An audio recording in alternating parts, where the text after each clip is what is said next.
I know where there's some, right here in the hall, clerk. No, Molly, I have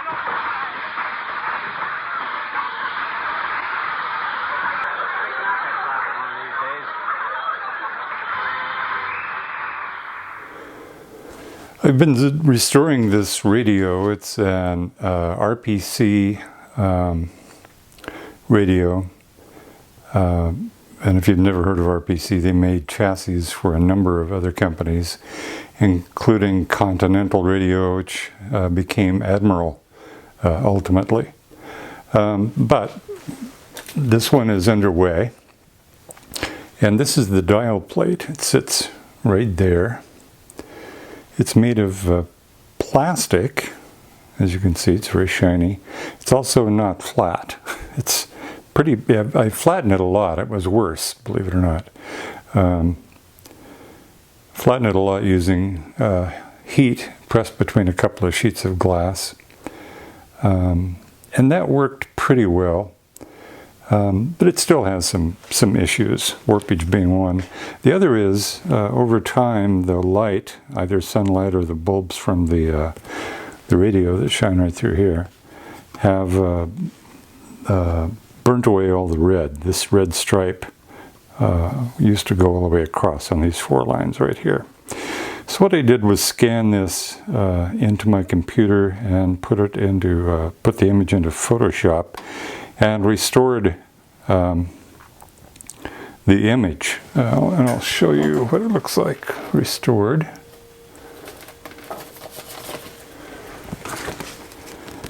It looks like this. That's the restored image. And it came up pretty good. The colors are nice and poppy. The print looks fine. Then what I'm about to do is, or what I have done actually, is print that image on a vinyl material that I got from Inkjet Creative Media. This is a self-adhesive vinyl. One is clear all the way through, one has a white backing. Both are glossy. So I printed it on that, and that's what this is. This happens to be the one with white backing.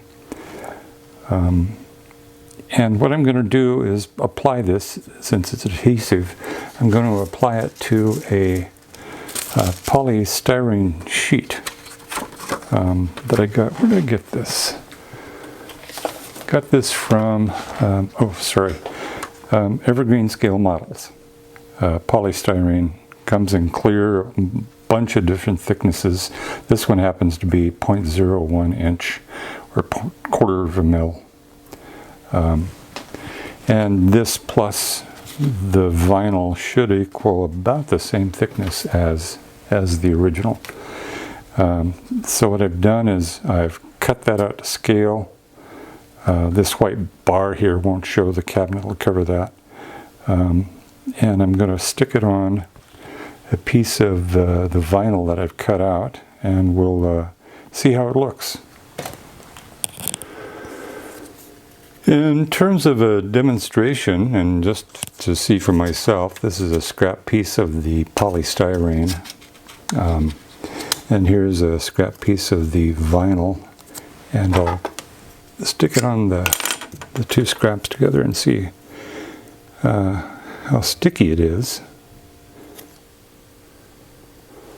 Okay, here's the scrap piece of vinyl, and this is the vinyl itself. The image is printed on this side, and the sticky part's on that side. And let's just stick it down on here and see how sticky me is.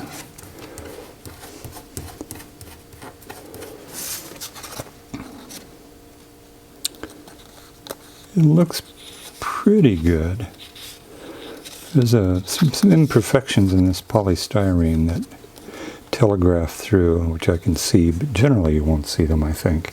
Now the question is, how easy is it to get off? Oh, it sticks quite well.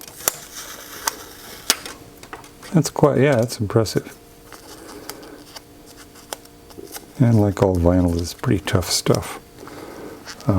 So we'll see. The question, of course, is there's a fair amount of heat inside any radio cabinet, and the dial plate gets it in particular because it has lights shining behind it.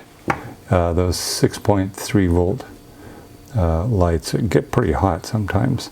So you have the general chassis heat inside a wooden box with light shining on it. And we'll just see. Time will tell if this will work or not. Anyway, this is the white-backed vinyl.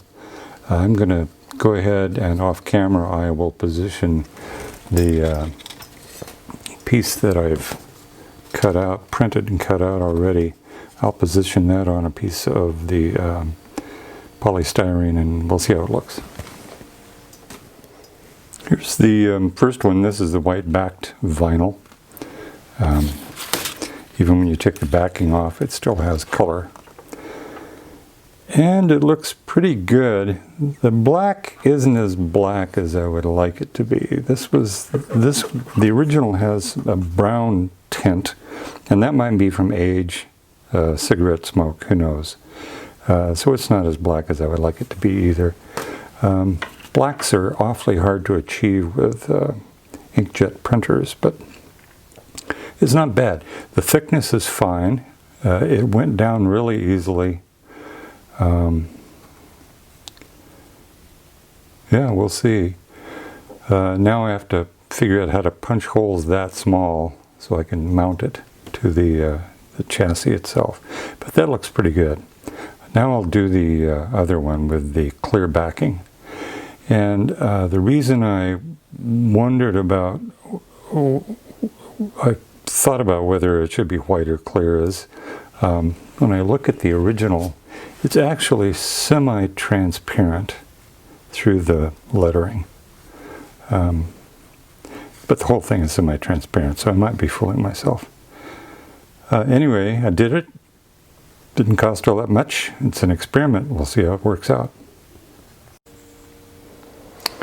We don't have to go any further. The transparent one is indeed transparent, but you know, you could no more read that in the daylight than anything. It might as well be non-existent. So it would require some backing in any case, and even with backing doesn't look good. So that one's out. That's not going to work. I will peel it off this poly and keep it for another purpose. This one, on the other hand, is legible during the daylight, and we'll give it a try. If it doesn't work out, I've got this one to put back on. I think this one is more visible during the daylight. It remains to be seen how they look backlit by the lights. But there we go. It's a possibility.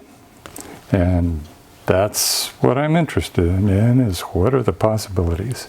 So that's it for this one. Take care. Be safe. See you next time.